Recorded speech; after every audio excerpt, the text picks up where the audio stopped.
I challenge you to apply your deliberative bandwidth to the forthcoming World Bank Group's International Development Association, IDA Summit.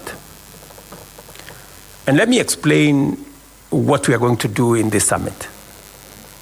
When we had this conversation last year, and our development partners realized that we were changing the narrative about our continent, and that we no longer wanted to be victims, we wanted to be part of the solution.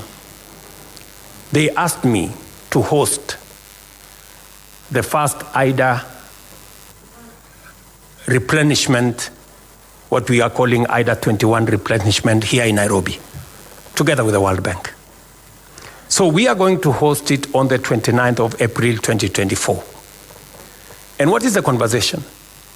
The conversation here is East Africa will, for the first time, have the opportunity to witness from a close quarter and contribute to the important deliberations of critical implementation of our growth agenda and development. At this event, African leaders, including many from the global south and low-income countries,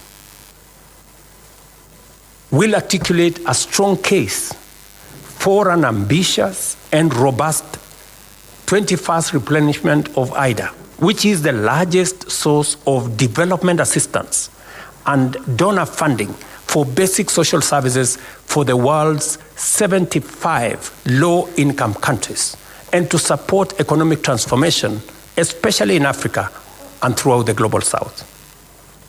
So, let me contextualize this. You know, we have two fundamental problems, and that is why many of our countries are struggling with the debt. Two fundamental problems. Problem number one is debt management. The kind of debt infrastructure that we have has very short grace period, has very short tenure,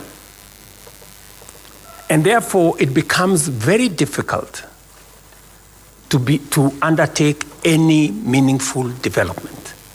Our position is that we should increase the grace period for money borrowed for development, not 3 years, maybe 10 years. We should increase the tenure of debt for development resources, not 15 years, but maybe between 40 and 50 years.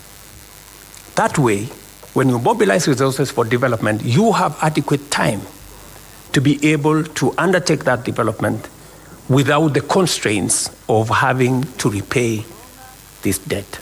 That is number one. Number two, the other problem that we have in the whole of financing development is what we are calling responsible sovereign lending. What do we mean by that?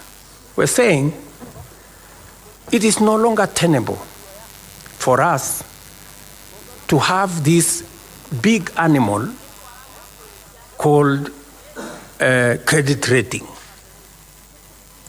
where countries using arbitrary formula are rated here, and if you don't do certain things, you are taken down, and as you are taken down, you pay more interest.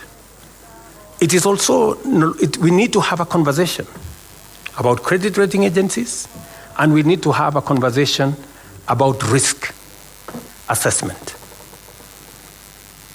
Because there is perceived risk that becomes larger than real risk.